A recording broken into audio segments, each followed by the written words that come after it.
Narito ang buong salin ng iyong teksto sa Filipino na may mga pangalan at konteksto na inangkop sa kulturang Filipino. Pagkatapos bukas, hindi ka na parte ng pamilyang ito. Iyan mismo ang mga salitang ibinulong sa akin ng nobya ng aking anak kinagabihan bago ang kanilang kasal. Nagpaiwan ako sa bahay kinabukasan, wasak ang puso. Ngunit pagdating ng tanghali, tuluyang nawasak ang kasal. At ang dahilan kung bakit ay nakakagulat sa lahat. Kinagabihan bago ang kasal ng aking anak na si Daniel, akala ko ay malapit na akong pumasok sa pinakamasayang kabanata ng kanyang buhay at marahil ang pinakakapakipakinabang sa akin. Pagkatapos ng lahat, mag-isa ko siyang pinalaki sa loob ng 27 taon sa pamamagitan ng mga sakripisyo na walang sinuman kundi ako ang makakaunawa. Nagbigay ako ng mga promosyon, nilaktawan ang mga bakasyon, at natuto akong pagtipirin ang bawat piso hanggang sa halos magkanda-ugaga na. Gayon din, ang aking anak na si Daniel ay lumaki nang hindi naramdaman ang bigat ng aming nawala nang umalis ang kanyang ama. Para sa akin, ang kanyang kasal ay hindi lamang tungkol sa kanya na pakakasalan ang babaeng mahal niya. Ito ay patunay na may nagawa akong tama, na pinalaki ko ang isang mabuting lalaki sa kabila ng lahat ng pagsubok. Iyan, sa tingin ko, ang sinabi ko sa sarili ko. Nang gabing iyon, dumaan ako sa lugar ng rehearsal dinner, upang ihatid ang isang bagay na matagal ko nang ginagawa sa loob ng ilang linggo. Isang scrapbook ng buhay ni Daniel, mula sa kanyang unang hakbang hanggang sa kanyang pagtatapos sa high school, mula sa mga galo sa tuhod hanggang sa araw na tinanggap siya sa law school. Ibinuhos ko ang buong puso ko dito, nais kong makita ng kanyang magiging asawa, si Jessica, kung gaano kalaki ang pagmamahal at sakripisyo ang humubog sa lalaking pakakasalan niya. Sinalubong ako ni Jessica sa pinto. Napakaganda niya tulad ng dati. Perpektong buhok, perpektong damit, perpektong ngiti. Ngunit ng gabing iyon, ang kanyang mga mata ay mas malamig kaysa sa nakita ko. Jessica, sabi ko, inabot ang scrapbook. Ginawa ko ito para kay Daniel. Akala ko, maganda kong pagbubuklatan ninyong dalawa ito ngayong gabi. Hindi man lang niya ito sinulyapan. Sa halip, lumapit siya, ang kanyang boses ay sapat na mahina upang walang ibang makarinig. Pagkatapos bukas, anya, bahagyang kumurba ang kanyang mga labi sa isang ngiti. Hindi ka na parte ng pamilyang ito. Ang mga salita ay tumama sa akin tulad ng kamao sa tiyan. Kumurap ako, hindi sigurado kung narinig ko siya ng tama. Pardon po. Narinig mo ako, bulong niya. Nagampanan mo na ang iyong parte. Pinalaki mo si Daniel. Bukas siya ang magiging asawa ko, ang aking pamilya. At ikaw ay dagdag na bagahe lang. Huwag mong ipahiya ang sarili mo sa pagkapit. Nakatayo ako ng naninigas, hawak ang scrapbook na tila ito lamang ang nagpapanatili sa akin na nakatayo.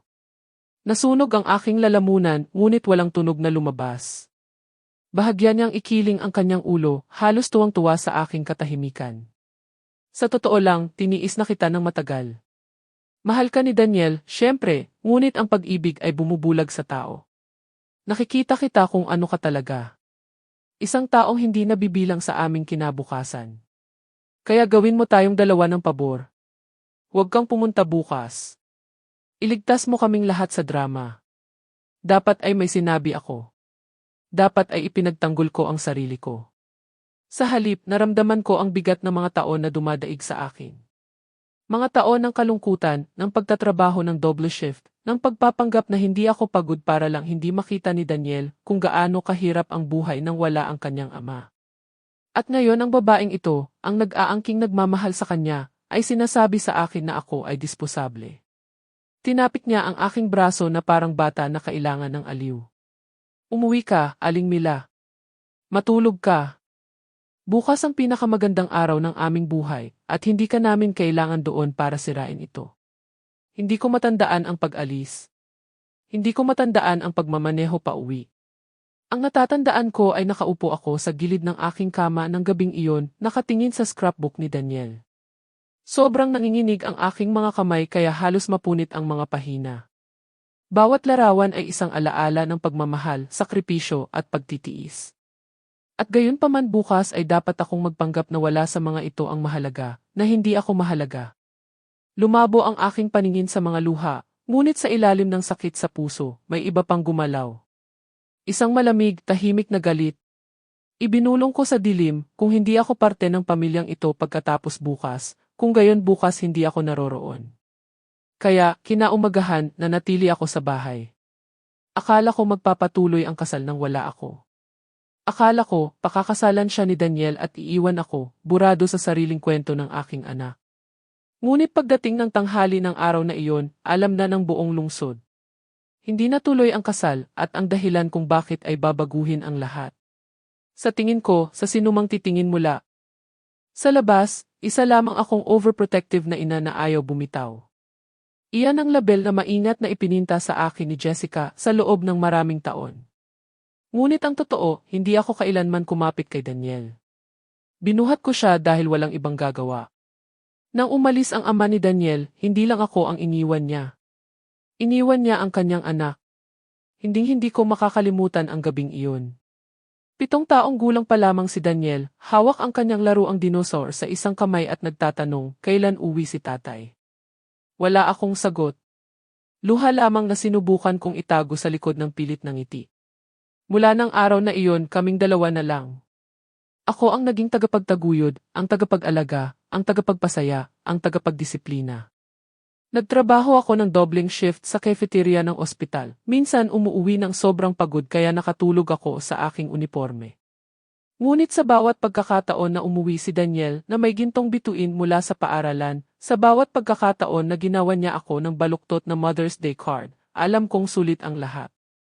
Lumaki siya bilang isang mabait, matalino at ambisyosong tao. Nagsikap siya ng higit pa kaysa sa sinumang kakilala ko. Gusto niyang maging abogado, hindi dahil sa pera, kundi dahil sabi niya, "Inay, gusto kong protektahan ang mga taong hindi kayang protektahan ang kanilang sarili, tulad ng lagi mong pagprotekta sa akin." Ang pangungusap na iyon lamang ang nagdala sa akin sa 1,000 gabing walang tulog. Kaya, nang ihatid niya si Jessica sa bahay sa unang pagkakataon 3 taon na ang nakakaraan, talagang gusto ko siyang magustuhan.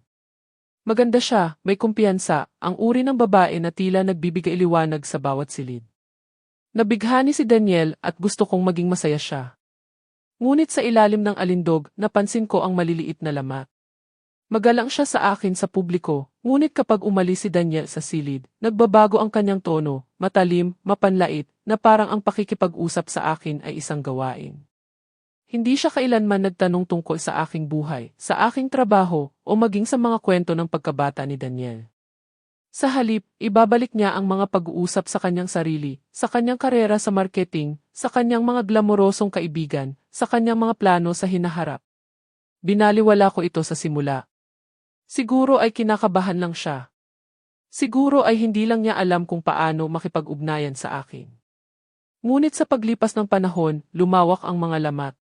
Sa kaarawan ni Daniel noong nakaraang taon, naghurno ako ng paborito niyang cake, chocolate fudge na may peanut butter frosting. Ito ang aming tradisyon mula nang siya ay 0 taong gulang. Nang ilabas ko ito, umiti si Jessica ng matamis at sinabing, "Ay, ang cute naman." Ngunit si Daniel ay nasa bagong diet ngayon. Sisiguraduhin kong hindi niya ito kakainin. Kinuha niya ang kutsilyo mula sa aking kamay at inilagay ang cake sa gilid, hindi man lang nagalaw. Pinatawanan lang ni Daniel, hinalikan ang aking pisngi at sinabing, "Salamat, inay. Hindi mo na kailangan." Ngunit nakita ko ang bahagyang pagkakasala sa kanyang mga mata. Alam niyang halos magdamag akong nagpuyat sa paggawa ng cake na iyon. Gayunpaman, nilunok ko ang aking pagmamataas dahil iyan ang ginagawa ng mga ina. Sa bawat pagkakataon na binaliwala ako ni Jessica, sa bawat pagkakataon na sinisiraan niya ako, sinasabi ko sa sarili ko na hindi ito mahalaga. Mahal niya si Daniel. Iyon ay sapat na. O kaya, sinubukan kong paniwalaan. Ang engagement ay dapat na ang aking pagkakataon upang sa wakas ay maramdaman na nagkakaroon ako ng isang anak na babae, hindi nawawalan ng isang anak na lalaki. Sa halip, lalo lamang nitong pinalawak ang distansya sa pagitan namin. Si Jessica ang ganap na nagkontrol sa pagpaplano ng kasal. Hindi ako tinanong na sumama sa anumang fitting ng damit, ni sa isang cake tasting, ni sa discussion ng seating chart. Nang mahinahon akong nagtanong kung may matutulong ako, binigyan niya ako ng isang pilit na ngiti at sinabing, "Huwag kang mag-alala, Aling Mila. Kontrolado na namin. Sumipot ka lang na maganda ang suot, okay?" Masakit, ngunit mumiti ako, tumango, at nagpigil ng dila para kay Daniel, dahil iyon ang lagi kong ginagawa. Ngunit ang totoo, may mga babalang palatandaan na hindi ko dapat binaliwala. Tulad ng kung paano tila mas interesado si Jessica sa posibleng sweldo ni Daniel kaysa sa kanyang mga pangarap. Kung paano siya umirap kapag binanggit niya ang pro bono work.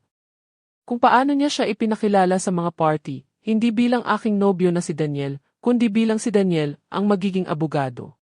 Kung titingnan ko ngayon, napagtanto ko na hindi niya nakita ang aking anak bilang isang lalaki. Nakita niya siya bilang isang tropeo. At nang gabing bago ang kasal, nang sa wakas ay ibinuga niya ang mga nakakalasong salitang iyon sa aking mukha, ang bawat maliit na babalang palatandaan na binaliwala ko sa loob ng maraming taon ay sa wakas ay nagkaroon ng kahulugan. Hindi ko nawawalan ng anak sa pag-ibig. Nawawalan ako ng anak sa ambisyon, sa kasakiman, sa isang taong nakita ako, ang kanyang ina, bilang isang nakakalas na sinulid na kailangan putulin sa kanyang perpektong maliit na larawan. At hinayaan ko siya. Talagang hinayaan ko siya hanggang kinabukasan nang magpasya ang tadhana na mamagitan sa paraang hindi namin inaasahan. Sa umaga ng kasal, nagising ako bago sumikat ang araw. Sandali ay otomatikong gumalaw ang aking katawan, nagpapakulo ng tubig para sa kape. Inilalatag ang maputlang asul na damit na binili ko ilang buwan na ang nakakaraan, ang isa na minsang sinabi ni Daniel, "Inae, ang ganda ng kulay na iyan sa iyo." Ngunit pagkatapos ay bumalik ang mga salita ni Jessica na parang kutsilyong bumubuho sa aking bituka. Pagkatapos bukas, hindi ka na parte ng pamilyang ito. Umupo ako sa mesa ng kusina, nakatingin sa usok na umaakyat mula sa aking mug. Nanginig ang aking mga kamay, hindi sa edad, kundi sa bigat ng isang desisyon na alam kong nagawa ko na. Hindi ako pupunta. Sa unang pagkakataon sa loob ng 27 taon, pinili ko ang aking sarili kaysa kay Daniel. Siguro ito ay makasarili. Siguro ito ay duwag. Ngunit hindi ko kayang umupo sa bangko ng simbahan, ngumingiti ng magalang habang pinapanood siyang sumumpa ng kanyang buhay sa isang babae na binura na ako sa larawan. Ibinalik ko ang scrapbook sa kahon nito at ipinasok ito sa ilalim ng aking kama. Hindi niya ito makikita ngayon. Siguro ay hindi na niya ito makikita. Habang bumubuhos ang liwanag ng umaga sa silid, nag-buzz ang aking telepono. Mga mensahe mula sa mga kamag-anak, kaibigan, maging si Daniel mismo. "Inay, papunta na kami sa venue ngayon. Hindi na ako makapaghintay na makita ka." "Nasaan ka?" Nagtatanong ang lahat. "Nahuli ka, hindi ba?" Tipikal. Ibinaba ko ang telepono. Sa isang lugar sa loob, may isang maliit na tinig na bumulong, "Nagmali ka." Ngunit mas malakas pa rin ang etyo ng ngiti ni Jessica, ang kanyang mapanlait na tono, ang kanyang malupit na katiyakan na ako ay wala ng iba kundi bagahe. Kung iyan ang gusto niya, ibibigay ko sa kanya. Pagdating ng 9 oras, lalong nagkagulo ang mga tawag. Nag-iwan si Daniel ng voicemail, ang kanyang boses ay may bahid ng takot. "Inay, nasaan ka?" Sabi ni Jessica ay hindi ka raw maganda ang pakiramdam kagabi, ngunit alam kong hindi totoo iyon. "Mangyaring tawagan mo ako ulit." Mangyaring. Idinikit ko ang telepono sa aking dibdib, sumasakit ang aking puso, bawat instinto ay sumisigaw na tawagan siya, na tumakbo sa simbahan, na naroroon para sa batang pinalaki ko sa bawat bagyo. Ngunit hindi ko kaya. Hindi sa pagkakataong ito. Noong 10 oras, kumatok ang aking kapatid sa aking pinto. Nakatira siya sa kabilang bayan, ngunit nagmaneho siya, nakasuot ng damit pang bridesmaid nang mapansin niyang wala ako sa venue. "Margaret, ano ba ang ginagawa mo?" tanong niya, sumugod sa loob. "Naghahanap ang lahat sa iyo. Magsisimula na ang seremonya sa 1 oras. Dahan-dahan akong umiling. "Hindi ako pupunta." Nganga ang kanyang bibig. "Hindi pupunta? Baliw ka ba? Ang tanging anak mo ang ikakasal." Tiningnan ko siya, puno ng luha ang aking mga mata. Pinapakasalan niya ang isang taong nagsabi sa akin sa mukha na hindi na ako parte ng kanyang pamilya. Ayaw niya ako doon. Kaya bakit ako pupunta? Nawala ang galit ng aking kapatid, napalitan ng kawalang paniwala. Sinabi iyan ni Jessica kagabi. Tiningnan ako sa mata at sinabi iyan. Bumagsak siya sa upuan, walang imik. Sa loob ng mahabang sandali, ang tanging tunog ay ang tik ng orasan sa dingding. Sa wakas, ibinulong niya, naku po. Tumango ako. Hindi ako upo doon na parang tanga na nagpapanggap na nabibilang ako. Idinikit niya ang kanyang mga kamay sa kanyang bibig, nagulantang sa pagitan ng galit at awa. Ngunit Margaret, kung hindi ka pupunta, sisisihin ka ng mga tao. Sasabihin nila na iniwan mo ang iyong anak sa araw ng kasal niya. Bumuntong hininga ako ng mapait. Kung gayon hayaan mo sila. Hinusgahan na ako sa buong buhay ko. Ano pa ang isa? Noong 10:45, pinanood ko mula sa aking bintana sa harap habang sumasakay ang mga kapitbahay sa kanilang mga sasakyan, nakasuot ng suit at gown, patungo sa simbahan. Ang sarili kong susi ng sasakyan ay nakalagay sa counter. Hindi ako gumalaw. Nang magsimulang tumunog ang mga kampana ng simbahan sa 11 oras, umupo ako sa katahimikan, nakatingin sa scrapbook na nakatago sa ilalim ng aking kama. Iyon sana ang katapusan ng aking kwento. Isang ina na sobrang nasira, sobrang napahiya para tumayo sa tabi ng kanyang anak sa pinakamahalagang araw ng kanyang buhay. Ngunit pagdating ng tanghali, dumating ang unang tawag. Muli ang aking kapatid, nanginginig ang boses. Margaret, bulong niya. Ang kasal hindi matutuloy. Napahinto ang aking hininga. Anong ibig mong sabihin hindi matutuloy? Ang kanyang mga salita ay nagsunod-sunod, bahagyang nasasakal, bahagyang hindi makapaniwala. Si Jessica, siya. Naku, Diyos ko. Margaret, kailangan mong marinig ito. Kailangan mong umupo. At sa sandaling iyon, napagtanto ko ang isang bagay na hindi ko inaasahan. Sa hindi pagpapakita, hindi ko sinira ang kasal. Si Jessica ang sumira. At ang dahilan kung bakit ay yayanig sa ating lahat. Nang dumating ang nanginginig na boses ng aking kapatid sa telepono, naramdaman kong huminto ang aking puso. Hindi matutuloy ang kasal, ulit niya, ang kanyang mga salita ay matalim sa kawalang paniwala. Si Jessica, nabunyag na. Hinigpitan ko ang hawak sa telepono. Nabunyag? Paano nabunyag? Margaret, komplikado ito, ngunit kailangan mong marinig ito mula sa akin bago ito kumalat kung saan-saan. Nalaman ni Daniel ang katotohanan ilang minuto bago ang seremonya. Nanlambot ang aking mga tuhod. Bumagsak ako sa sofa. Anong katotohanan? Bumuntong hininga siya ng nanginginig. Na si Jessica ay nagsisinungaling tungkol sa lahat. Nang maglaon, nang pinagsama-sama ko ang kwento mula sa mga nagmamadaling tawag sa telepono, mga text, at balitang kumalat na parang apoy sa mga bisita, ang mga pangyayari ay naganap na parang sa isang masamang soap opera. Noong 10:30, kalahating oras bago ang seremonya, naghihintay si Daniel ng kinakabahan sa isang maliit na silid sa gilid ng simbahan. Sinubukan siyang pakalmahin ng kanyang mga groomsman, nagbibiro, inaayos ang kanyang kurbata, tinatapik siya sa likod. Ngunit pagkatapos ay pumasok ang kanyang best man, isang kaibigan mula pagkabata na nagngangalang Mark, maputla at nanginginig. Daniel, kailangan mong makita ito, sabi ni Mark, inabot ang kanyang telepono. Sa screen ay isang serye ng mga larawan. Si Jessica, ang kanyang magiging nobya, nakayakap sa ibang lalaki. Ang mga larawan ay hindi luma. Ito ay mula 2 linggo na ang nakakaraan. Nawala ng kulay ang mukha ni Daniel. Ano? Ano ito? Ipinadala ito sa akin ng kanyang kapitbahay, sabi ni Mark, nanginginig ang boses. Akala niya ay karapat-dapat kang malaman bago mo gawin ang pinakamalaking pagkakamali ng iyong buhay. Ang lalaki sa mga larawan ay hindi estranghero. Siya ang boss ni Jessica, ang isa na lagi niyang pinupuri, na sinasabing mentor niya. Nangatog si Daniel, hirap huminga. Sa sandaling iyon, ang katotohanan na matagal na niyang tinatanggihan ay bumagsak. Ang mga gabing nagtatrabaho sa opisina, ang mga lihim na text, ang paraan kung paano palaging binabaliwala ni Jessica ang kanyang mga alalahanin sa isang tawa at halik. Lahat ay totoo. Niloko niya si Daniel. Ngunit hindi lang ito tungkol sa relasyon. Habang nagsimulang pumuno ang mga bisita sa simbahan, kumalat ang mga bulong na parang apoy. Ang maid of honor ni Jessica, lasing sa nerbiyos at champagne, ay may nasabi. Hindi lang si Jessica ang naging hindi tapat. Nagpaplano rin siya. Ipinilit ng kanyang pamilya ang engagement dahil si Daniel ay malapit na sa isang mapanlikhang karera sa batas. Para sa kanila, ang kasal ay hindi tungkol sa pag-ibig.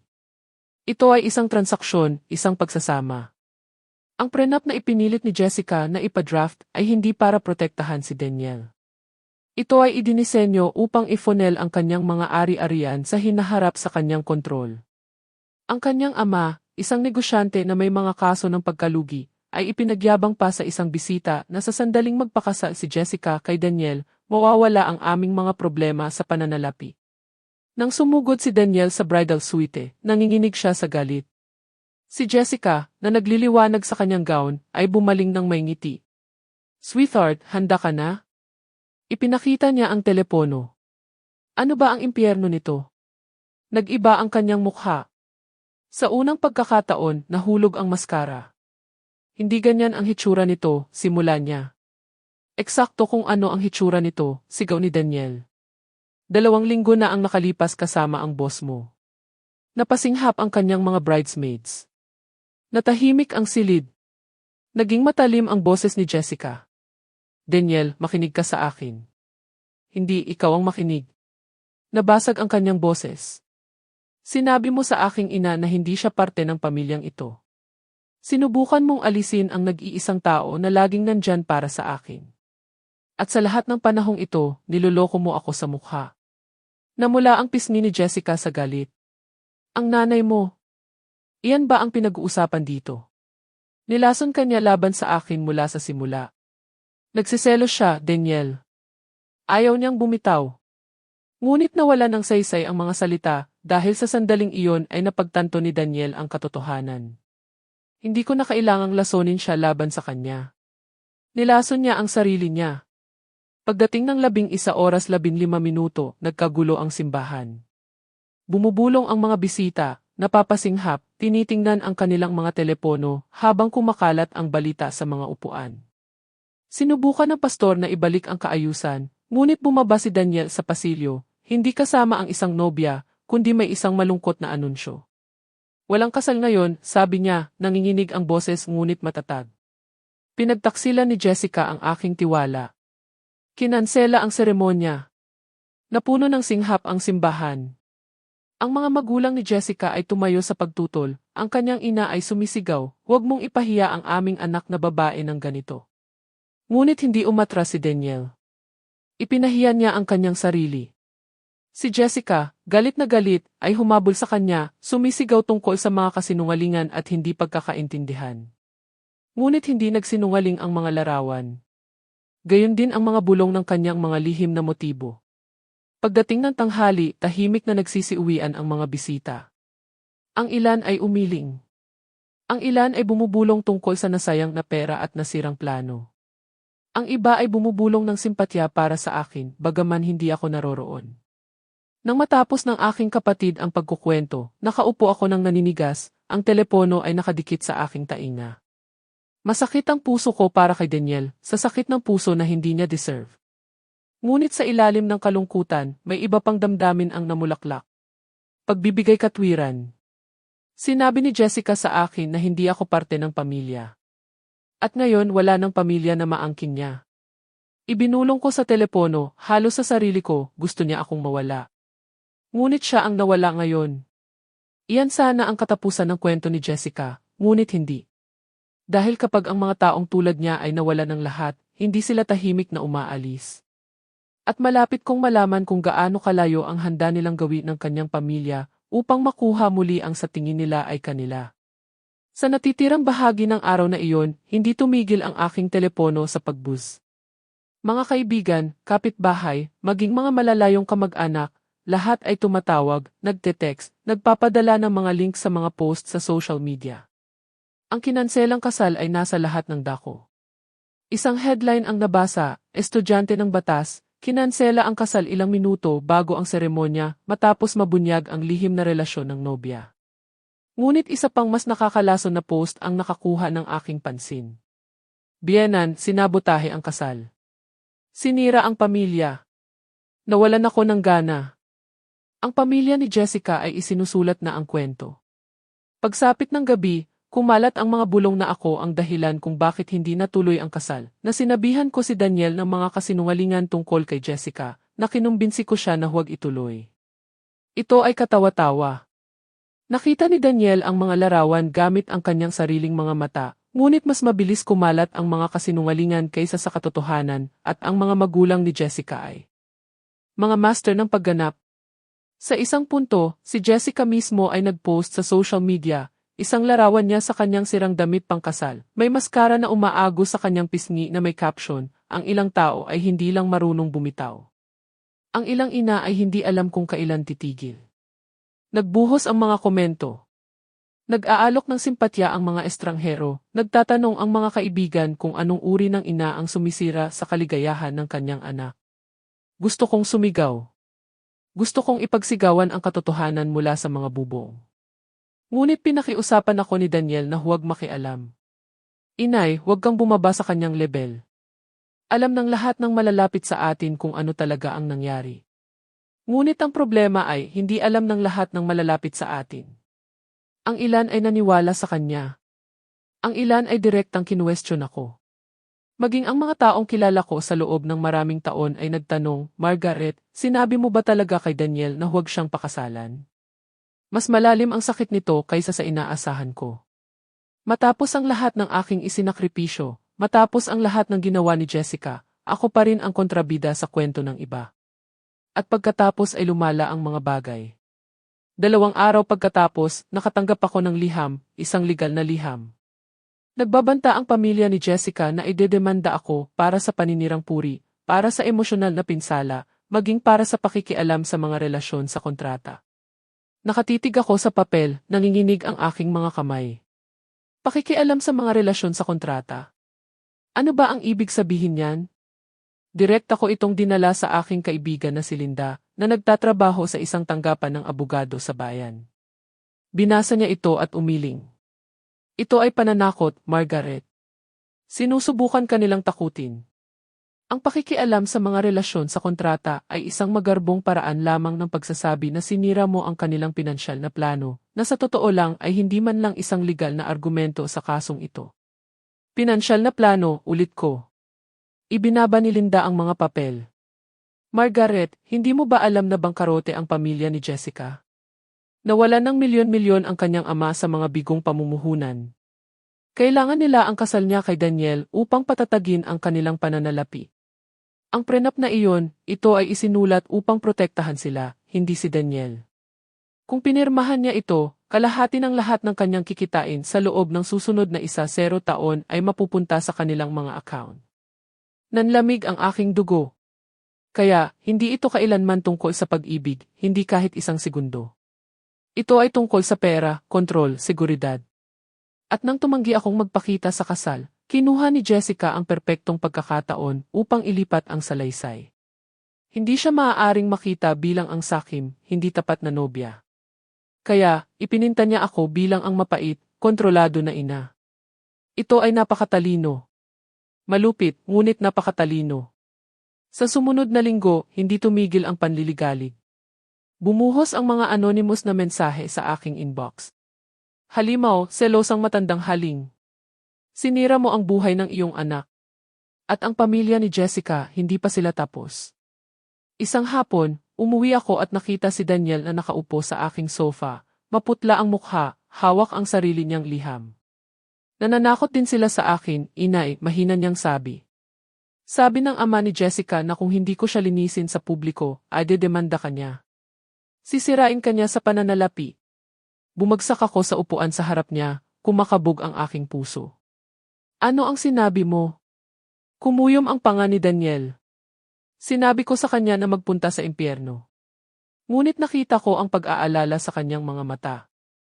Bago pa lang siya sa law school na may mga pautang sa estudyante at isang kinabukasan na nagsisimula pa lamang. Isang demanda, kahit na walang saysay, ay maaaring maubos siya bago pa man magsimula ang kanyang karera. Inay, bulong niya. Hindi ko na alam kung gaano pa ito ang kaya kong tiisin.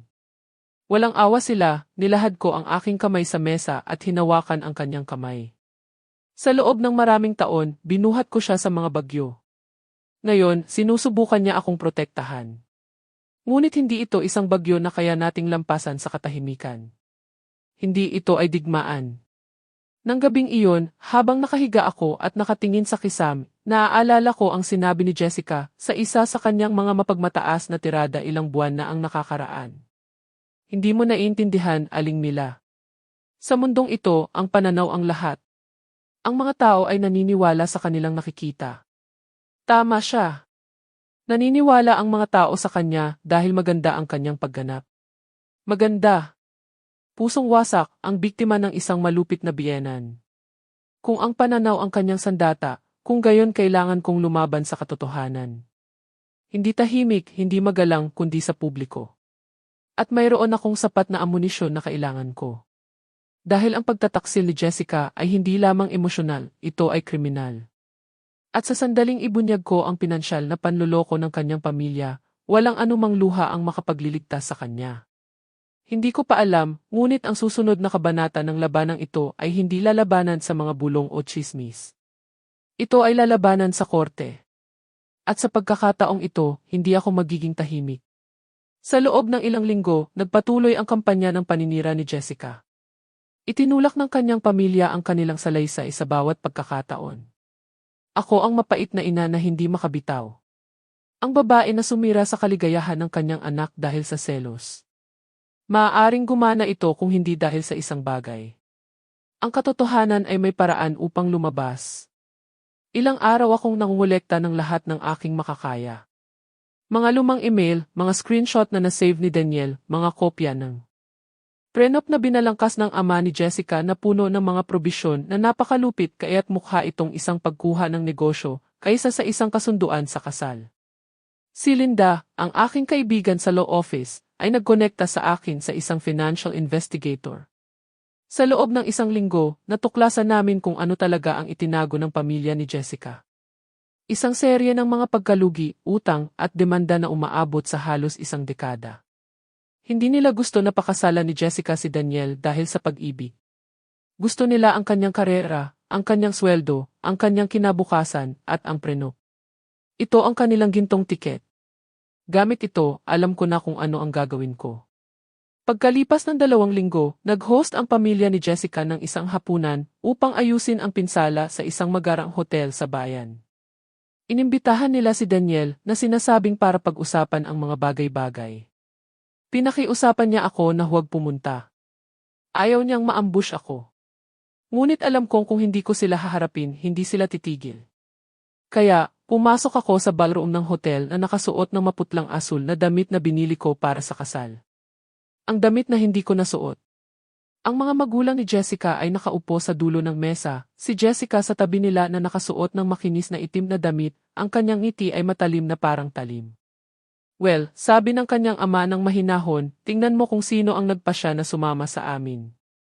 Aling Mila, pinag-uusapan lang namin kung paano lutasin ang hindi inaasahang hindi pagkakaunawaan na ito. Hindi pagkakaunawaan, ulit ko, matatag ang aking boses. Ang ibig mong sabihin ay ang relasyon o ang panloloko.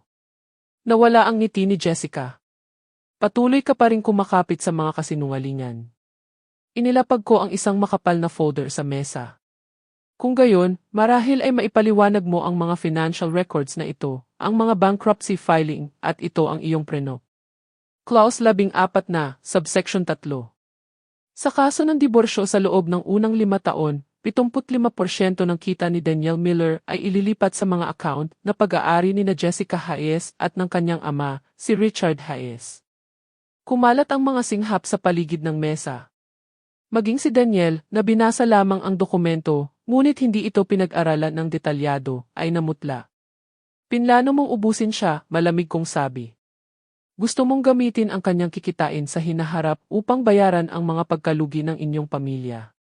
Namula ang mukha ng ama ni Jessica. Wala kang karapatang. Mayroon akong karapatan. Pinutol ko siya dahil siniraan mo ang aking pangalan.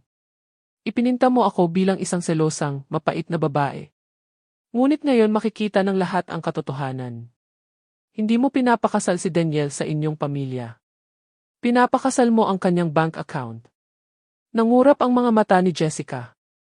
Hindi mo maglalakas loob na gawin itong publiko. Lumapit ako, ang aking boses ay mahina ngunit matalim. Panoorin mo ako. Ang komprontasyon ay humantong sa kaguluhan. Sinubukan ni Jessica na ipilit na peke ang mga larawan ng kanyang relasyon. Nagbanta ng demanda ang kanyang ama. Umiiyak ang kanyang ina tungkol sa pagkakaisa ng pamilya. Ngunit hindi umatras si Daniel sa pagkakataong ito. Tumayo siya, nanginginig ang boses ngunit matatag. Niloko mo ako. Nagsinungaling ka tungkol sa pagmamahal mo sa akin, tungkol sa pagnanais na magkasama tayong magkaroon ng buhay.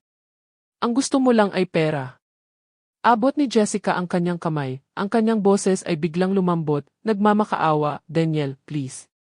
Nagkamali ako. Ngunit ikaw ang gusto ko. Ikaw ang gusto ko, hindi ang pera mo. Ngunit umiling siya. Kung totoo iyan, hindi mo sana sinubukan na burahin ang aking ina. Hindi mo sana sinabi sa kanya na hindi siya parte ng aking pamilya.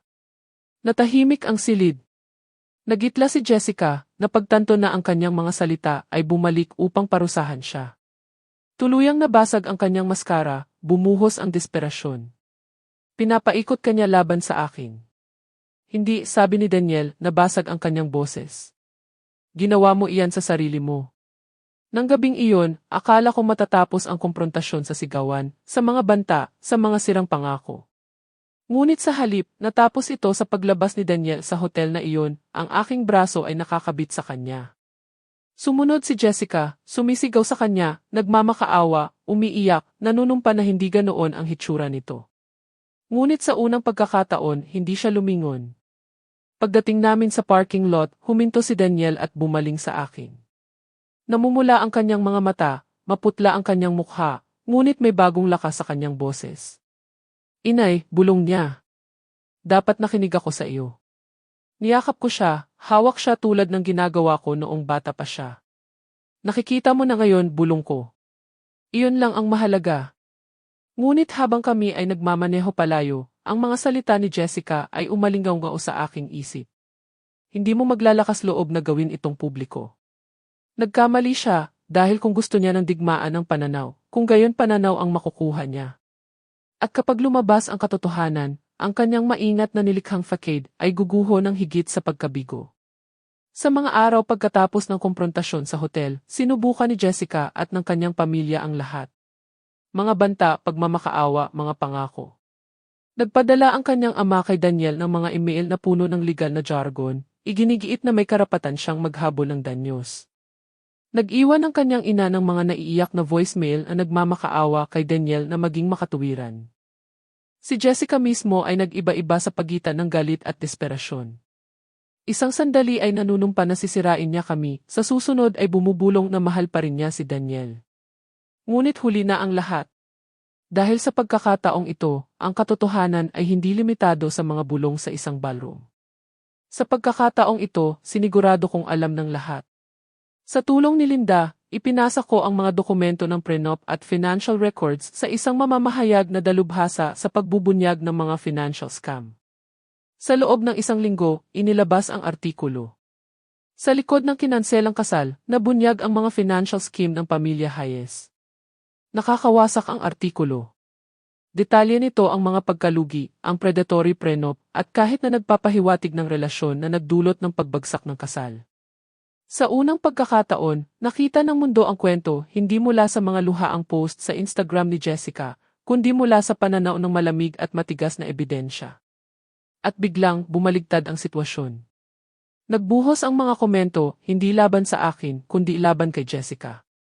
Kaya, gusto niya pala ang kanyang sahod, hindi ang kanyang puso. Kawawang biyenan. May isip mo ba na sabihan kang hindi ka na pamilya matapos mong palakihin mag-isa ang iyong anak? Si Jessica ay isang gold digger, simple lang. Ang simpatya na minsan ay ipinagkait sa akin ay dumaloy na parang sikat ng araw na bumubutas sa ulap. Si Daniel, bagaman pusong wasak, ay nakahanap ng lakas sa katotohanan. Ibinuhos niya ang kanyang sarili sa kanyang bagong trabaho sa isang law firm, determinado na bumuo ng isang kinabukasan sa kanyang sariling pamamaraan. At sa unang pagkakataon sa loob ng ilang buwan, nagsimula siyang umiti muli. Hindi ang pilit, kinakabahan ng ngiti na suot niya kasama si Jessica, kundi ang totoo. Isang gabi habang nakaupo kami sa beranda at umiinom ng tsaa, inabot niya at pinisil ang aking kamay. Inay, mahina niyang sabi, hindi ko alam kung paano ka nanatiling matatag. Halos sirain niya ako. Tiningnan ko siya. Ang batang pinalaki ko ngayon ay isang lalaki na hinubog ng apoy. Dahil nakaranas na ako ng mas masahol pa. At dahil alam kong balang araw ay makikita mo siya kung sino siya, kailangan lang ng panahon. Kuminang ang kanyang mga mata. Ikaw ang lagi kong pamilya. Lagi.